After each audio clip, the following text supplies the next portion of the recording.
Voilà les gars, c'est terminé pour l'arc Disney World, États-Unis, etc. Tout d'abord, j'espère que cette série de vidéos vous aura plu. Comme vous avez pu le voir dans la vidéo de la semaine dernière, malheureusement c'est terminé. La vlog série, donc l'épisode 15, ça signait la fin. Vous avez une petite playlist que je vous mets juste ici, ou que vous pourrez retrouver justement dans l'onglet playlist, tout simplement. Du coup, les gars, là, en vérité, j'ai juste mis un t-shirt blanc pour faire raccord avec la vidéo de la semaine dernière, mais on est grave loin en fait du tournage en fait. On est super loin du tournage. Du coup, on est rentré, on s'est posé et là du coup j'ai pu faire tout le montage, regarder tous les plans, re-regarder du coup toutes les vidéos en même temps que vous pour ensuite avoir du coup mon avis extérieur sur comment ça s'est passé, parce que bon, quand on était dedans, on était dedans. Là ça va, on est un peu à tête reposée, on a pu bien réfléchir, donner des vrais avis.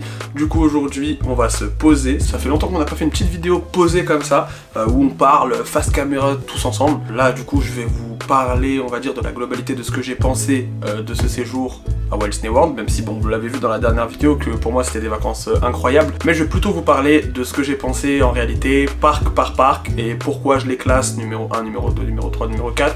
Après bon, ça restera mon avis personnel, vraiment que mon avis à moi. Du coup, voilà pour ce qui est de Disney. On va en parler du coup dès maintenant. On va commencer directement avec la question qu'on m'a le plus posée, c'est la question budget. C'est vrai que beaucoup de personnes m'ont demandé combien ça a coûté, combien ce séjour t'a coûté, combien ça t'a coûté Disneyland, combien ça t'a coûté la voiture, combien... Je vais vous répondre, voilà, je vais vous répondre, et pour pas que vous soyez perdus, je vais vous faire un budget personnel, donc ce que vous devrez débourser par personne. Pour voyager jusqu'à Orlando, du coup, il faut prendre l'avion, et l'avion nous a coûté 730 € par personne. Du coup, chacun a déboursé 730 €. Pour se rendre, du coup, à Orlando, on a pris la compagnie Air Canada, qui a fait, du coup, une escale au Québec, et ensuite nous a ramené à Orlando, une escale, on va dire, assez courte. De toute façon, si vous avez vu les vlogs, vous avez déjà tout vu. C'était un vol assez agréable, et en soi, sur le temps de vol, on était à 13 h, ouais, on était à 13 h facile de vol, sans compter les escales. Du coup, voilà ce qui en est pour l'avion. En tout cas, ça faisait 730 €. Ensuite, on va parler du coup nourriture, parce que arrivé là-bas, il faut se nourrir. Et pour se nourrir, bon, nous, on était, on va dire, dans une sorte d'hôtel. Hôtel, motel, donc on n'a pas de cuisine dans la chambre. Du coup, si vous faites des petites courses et que vous voulez acheter, par exemple, comme nous on a fait, de l'eau, vous devrez même pas dépasser les 10 $ pour 2 semaines, hein, sachant qu'ils ont des gros packs d'eau et que moi je suis un énorme buveur d'eau, donc je bois énormément d'eau. On n'a pas dépassé les 10 $. C'est un pack de 40 bouteilles d'eau pour même pas 3 $, je crois que c'était, ou 5 $, je peux plus trop souvenir. Mais en tout cas, voilà, c'est pas très cher.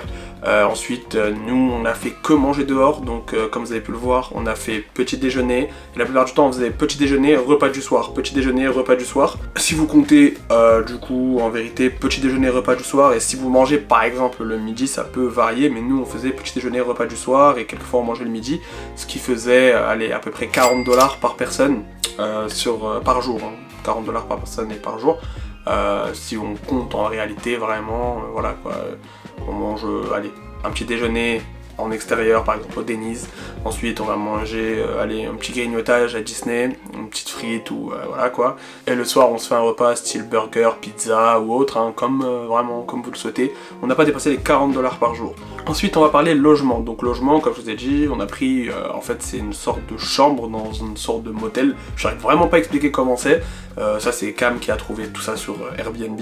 Et on en avait eu pour à peu près 400 € par personne. Ça fait 800 pour 2 semaines. En fait ça fait 400 $ la semaine. Et franchement ça allait, hein. Il était cool. Il était à même pas 5 minutes en voiture de Disney, donc vraiment c'était un bel avantage. On poursuit ensuite avec les parcs Disney. Bon, on est allé là-bas, donc effectivement Disney, j'ai pu trouver une offre sur le site irlandais. Le site irlandais du coup qui faisait une offre de 15 jours complets, donc tous les parcs ainsi que les parcs aquatiques, avec également un photopass inclus de souvenirs, et des cadeaux qu'on n'a même pas récupérés d'ailleurs, mais du coup ça nous avait fait 610 € par personne. Donc en vérité 610 € pour les 15 jours, franchement je trouvais ça assez rentable, surtout que bon, on a tous les parcs ainsi que les parcs aquatiques. Par contre maintenant je vais vous parler d'un autre sujet qui est toujours en lien avec Disneyland, mais si vous y allez en voiture vous allez devoir payer le parking, et là le parking il n'est pas compris dans vos billets d'entrée, ce qui fait que chaque jour vous allez payer 30 $ de parking. 30 $ si vous avez une voiture, attention. tout dépend de la taille de votre voiture. Comme vous avez vu, nous on avait une sorte de petite berline assez sympa et du coup ça faisait 30 $. Imaginez si vous prenez quelque chose d'un peu plus gros, je pense que vous allez payer plus cher, j'ai plus du tout les prix en tête, mais en réalité je crois que c'est au même prix que Disneyland Paris sur un parking, sauf que bon, je sais pas si Disneyland Paris quand vous achetez vos tickets, vous avez le parking offert ou pas. En tout cas je peux vous dire que là on l'avait pas offert et du coup il nous a bien fait mal dans le budget parce que 30 $ de parking par jour ça pique. Qui dit parking et qui dit déplacement dit également voiture. Du coup on poursuit sur le budget de la voiture. Alors la voiture je l'ai prise sur un site, je vais vous mettre le site, je sais plus comment il s'appelle, du coup je vais vous le mettre là. Et du coup sur ce site là j'ai trouvé une voiture. Bon de base c'était une Toyota Yaris qui était censée m'être donnée. Et bon, ne vous en faites pas, toutes les voitures là-bas sont en boîte automatique, ne vous prenez pas la pression, ah non j'ai pas le permis tel ou j'ai pas... Toutes les voitures sont en boîte automatique, vraiment c'est du karting quoi, un accélérateur, un frein, ça y va, il suffit juste d'avoir le permis, c'est tout. Pour ce qui est en tout cas du permis, vu que moi j'ai beaucoup moins de 25 ans et que là-bas il y a une loi sur l'âge limite pour une location, en fait si vous avez moins de 25 ans, malheureusement vous allez devoir payer une petite taxe. Une petite taxe, bon ça va, elle était pas très méchante non plus, mais bon, voilà, vous allez quand même devoir la payer. Que vous ayez 1 an, 2 ans, 6 ans, 5 ans de permis même, bon c'est pas possible, mais si vous avez passé le permis à 17 ans, que vous avez fait la conduite accompagnée, peu importe votre année de permis, peu importe comment vous êtes, si vous êtes en probatoire, pas en probatoire, là-bas, 25 ans, c'est l'âge entre guillemets minimum pour ne plus être taxé. Et je crois aussi que vous ne pouvez pas louer de véhicule si vous avez moins de 21 ans. Donc faites attention, si vous avez moins de 21 ans, prévoyez quelqu'un d'un peu plus grand pour le véhicule. Du coup, arrivé là-bas, comme vous avez bien pu le voir, c'était tout sauf une Toyota. La voiture qui m'a été donnée, c'est une Honda Accord, je crois de souvenir qu'elle s'appelait. Alors, je vais vous donner un avis, on va dire, global sur cette voiture. Cette voiture est cool, d'accord? Elle est vraiment bien. Il y avait Apple CarPlay dedans, je m'ennuyais pas, il y avait la musique, il y avait toutes les fonctionnalités qu'il faut. Sauf que bon, dans la Toyota de base qui était demandée, il y avait également toutes ces fonctionnalités. Vu que je suis un grand amateur de voitures et que je suis un passionné de voitures, je peux vous dire que la Toyota consomme beaucoup moins que la Honda Accord. Donc bon, après, je sais pas du tout si c'est un petit vice auprès de la boîte de location qui voulait, entre guillemets, nous faire débourser beaucoup plus d'argent. Mais bon, du coup la voiture m'est revenue à 610 $ de location, sans compter bien sûr l'essence.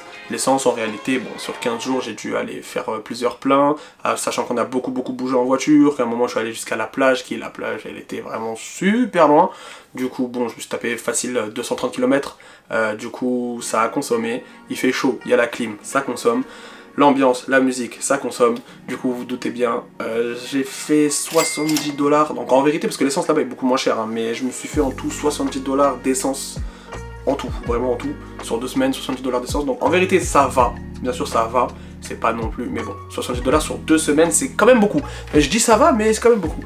Après ça, je vais vous parler des activités, donc comme vous avez pu le voir, on a fait du cygne sur le lac de Orlando, donc bref, fallait se rendre à Orlando, faites très attention si vous prenez la route, vérifiez vraiment si vous utilisez Waze, moi personnellement j'utilise Waze, si vous utilisez Waze, mettez bien éviter les péages, parce que là-bas attention, votre voiture, elle n'a pas besoin de passer dans un portique péage. Les routes sont payantes et du coup les péages, il faut faire très attention. Ils ne sont pas visibles, c'est des caméras seulement. Du coup vous ne le verrez pas. Par contre à la fin de votre location, ils vous diront on a reçu tant de factures, vous devez les régler. Donc faites très attention, évitez les péages. De toute façon la boîte de location logiquement va vous proposer une petite carte qui entre guillemets va vous servir à payer les péages, on va dire à distance. Vous pouvez l'activer pour 20 $, mais je crois qu'à la fin vous payez, non seulement vous l'activez, mais en plus de ça vous payez les péages. Donc évitez les péages, c'est un conseil. Du coup, on s'est rendu à Orlando, on a fait du cygne. Le cygne, il nous avait dit 15 $ pour 30 minutes. Faites très attention aussi si vous prenez de l'argent. Je n'ai pas pu changer mon euro en espèces, en dollars en espèces. Donc vous ferez très attention. La plupart des activités là-bas se payent par carte bleue. Donc si vous avez une carte bleue qui ne prend pas de frais, franchement tant mieux. Personnellement moi je suis Revolut, c'est pas du tout un partenariat, mais du coup j'ai aucun frais et j'ai pu profiter pleinement de mon expérience aux États-Unis sans prendre de frais, sans avoir non plus de frais supplémentaires. Vous ferez très attention, c'est compliqué de changer de l'espèce. Et puis même pour mettre votre espèce, par exemple si vous avez voulu mettre votre espèce dans votre compte bancaire là-bas, ce qui va être compliqué c'est que vous allez devoir ouvrir un compte. Et bon, vous n'êtes pas résident américain, donc vous ne pourrez pas ouvrir un compte. Vous allez juste vous retrouver bloqué avec votre euro dans les mains et rien sur le compte bancaire. Et ça, du coup, les gars, c'est une des erreurs à ne pas faire. Du coup, pour en revenir, parce qu'on s'est beaucoup éloigné, sur le cygne il nous a coûté 15 $ pour 30 minutes. 15 $, et bon, comme je vous ai dit, hein, on paye par carte, eux ils ont des applications directement, le mec là-bas, tu lui donnes pas d'espèces. Du coup, tu scannes un QR code et hop, tu payes. On a payé 15$ pour 30 minutes, mais bon, il m'a dit fais-en autant que tu veux. Je vous dis la vérité, le signe, allez, vous allez faire peut-être 10 minutes, ça va être fatigant. Vous allez être KO, vous allez vouloir rentrer, vous aurez déjà fait le tour. Donc bon, en vérité, si vous voulez rester vraiment 1 heure, 2 heures, 3 heures, je pense que vous pourrez rester. À mon avis, il va sûrement vous rappeler à un moment, mais bon. Nous personnellement il nous a pas rappelé, il nous a laissé tout le temps qu'il fallait. On poursuit du coup avec une autre activité qu'on a fait, c'était du golf. Alors pour le golf c'était 20$ par personne, mais c'est pour 15 trous je crois de souvenir. Ouais, c'était 15 trous. Donc vous avez 2 circuits différents, un facile, un compliqué. Comme vous avez pu le voir dans le vlog, on n'est vraiment pas des personnes expérimentées au golf. Du coup on a pris le parcours facile et du coup on a eu 15 trous. C'était assez amusant, on peut prendre notre temps, c'est rigolo, c'est sympa. Franchement, une petite activité que je vous conseille de faire pour vous sortir un peu de la tête de Disney et si vous voulez passer une soirée, on va dire, autre que du Disney. Voilà pour ce qui était question budget. Maintenant, si vous voulez savoir combien ça nous a coûté au total, de souvenirs, on était à 2400€ par personne à peu près. 2400€ par personne, on va dire pour du total, hein, si on compte vraiment tout quoi. On était à 2400€ par personne. Donc on compte le billet d'avion, on compte Disney, on compte la nourriture, on compte vraiment tout. Voilà en tout cas pour ce qui est du budget. Maintenant les gars, on va parler niveau parc d'attractions. Alors tout d'abord, je tenais juste vraiment à mettre un point d'honneur sur cette chaîne. Ce n'est vraiment pas une chaîne Disney. Donc c'est-à-dire que bon, oui, il y a du contenu, on va dire, dans les parcs Disney, mais bien évidemment, avant tout, ça reste une chaîne vlog. Donc ne vous attendez pas non plus à avoir du Disney et du Disney. Là, c'est vraiment juste qu'on a pour objectif de faire tous les Disney du monde. C'est vraiment juste un objectif. Donc c'est juste vraiment pour les découvrir. Parce que bon, depuis petit, je suis à Disney. Je suis pas non plus un fan extrême Disney. Je suis pas un fan Disney du tout même. C'est-à-dire que vous n'allez pas voir des spectacles et vous n'allez pas voir des choses, on va dire, des nouveautés ou des découvertes, par exemple. À part si vous me suivez sur Instagram, des fois je relais certaines nouveautés qui, entre guillemets, me font plaisir. Mais c'est vraiment pas l'avis d'un expert ou l'avis d'un fan. Vous avez 40 millions de chaînes de personnes qui en font et d'autres même qui essayent d'en faire. Donc vraiment, c'est vraiment pas mon but de faire du Disney. Et je pense que vous allez le comprendre avec les projets à venir. Et vraiment, on n'est que sur du voyage, sur de la découverte. Et également, du coup, il s'ajoute le Disney, on va dire. Voilà. Donc il y a du Disney sur la chaîne, mais c'est pas une chaîne Disney. Donc retenez bien ça. Le disclaimer sur les chaînes Disney, etc., c'est terminé. Là, maintenant, je vais vous parler de l'avis, on va dire, global de ce que j'ai pensé à Disney World. Alors bon, ça reste, comme je vous l'ai dit en début de vidéo, un avis personnel. Donc, si vous êtes des personnes qui vous identifiez, on va dire, à mon avis, donc on est, on va dire, sur à peu près la même longueur d'onde et les mêmes attentes au niveau d'un parc d'attractions. Alors moi, quand je vais dans un parc d'attractions, ce que je cherche, c'est la sensation, l'amusement, et bien sûr des attractions intéressantes, vu que c'est un parc d'attractions. C'est pourquoi vous comprendrez plus tard que des parcs où il n'y a pas beaucoup d'attractions, je les note moins bien que des parcs où il y a beaucoup d'attractions. Tout d'abord, on va commencer avec Magic Kingdom. Ce parc-là, c'est vraiment le parc principal avec le château, les rencontres, personnages et univers Disney.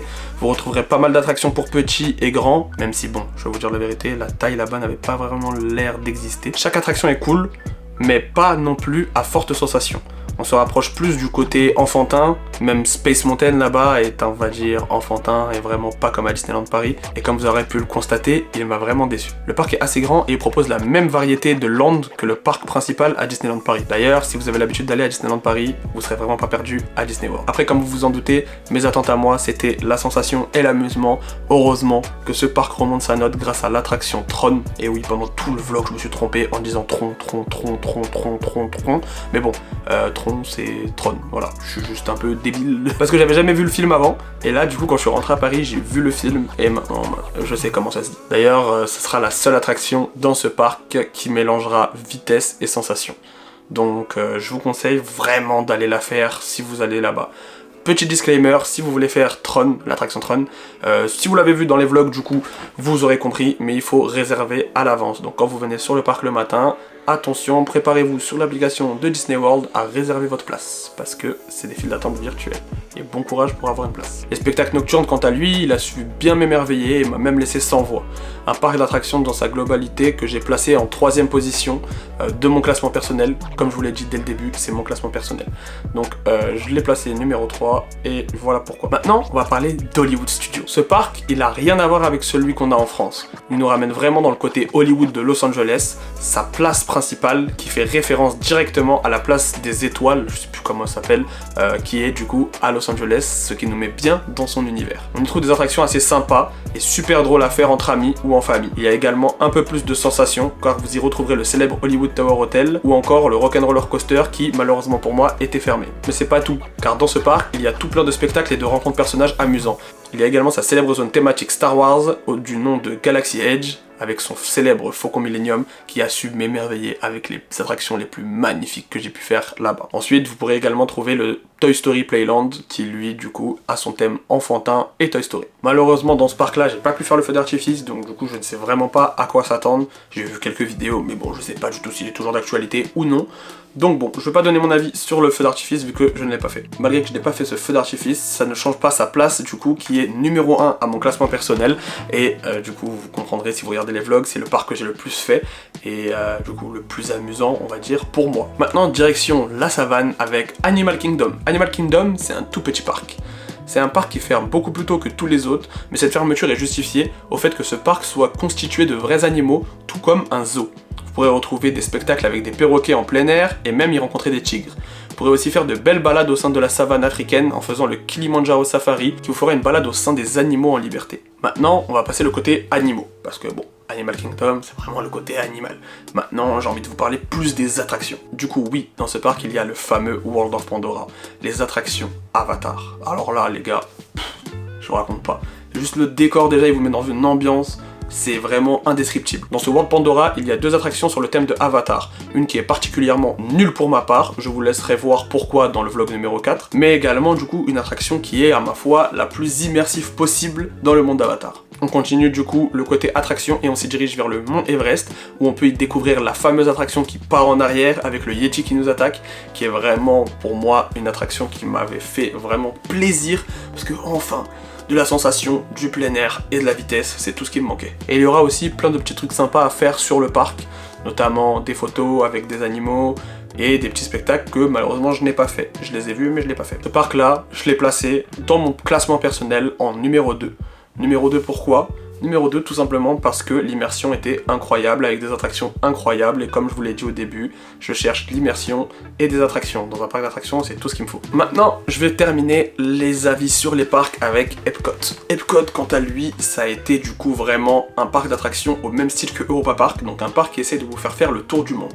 Cependant, je sais qu'il y a énormément de personnes du coup qui vont pas être de mon avis personnel.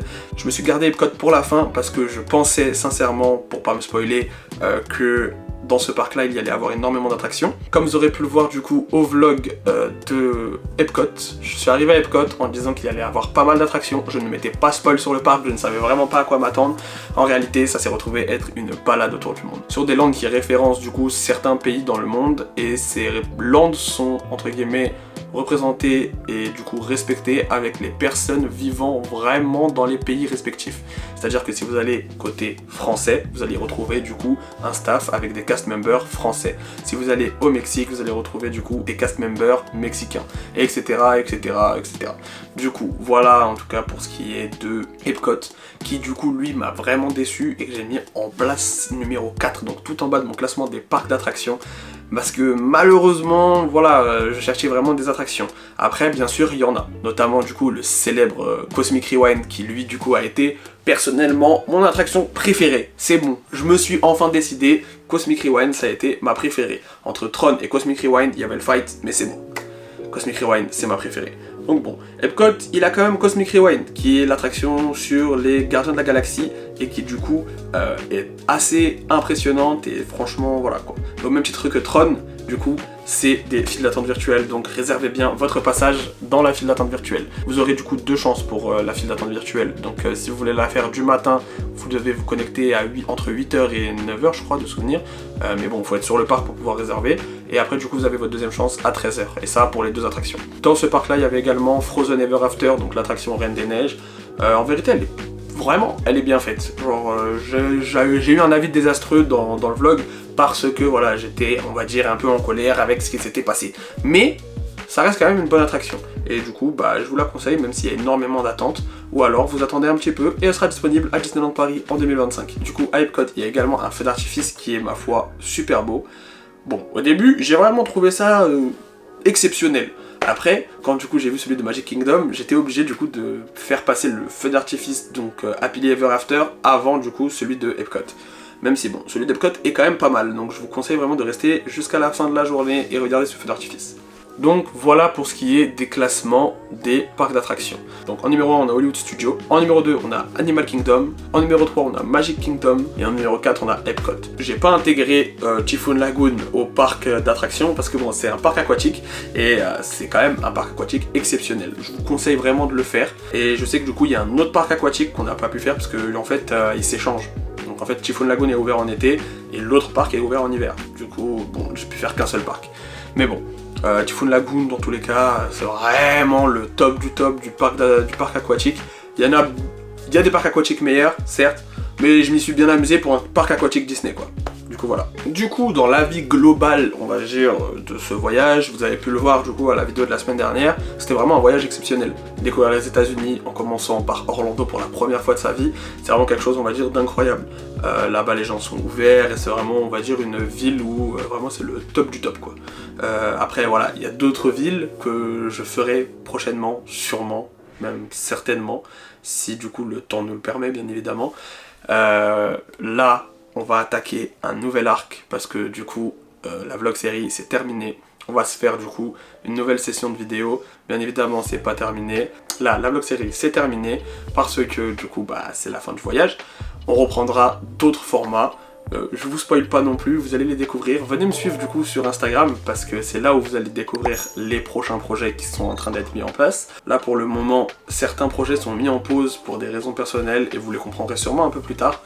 Et du coup, bah il y a toujours un projet là qui est en cours et qui est en train d'être fait.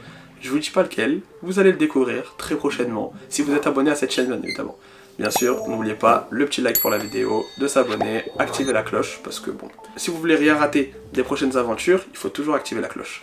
Bon, sur ce les gars, nous on se dit à vendredi prochain pour une prochaine vidéo. Plus de vlog série, c'est terminé, l'épisode 15 signé la fin. Maintenant on attaque un nouvel arc. Allez, je vous dis à la prochaine, salut.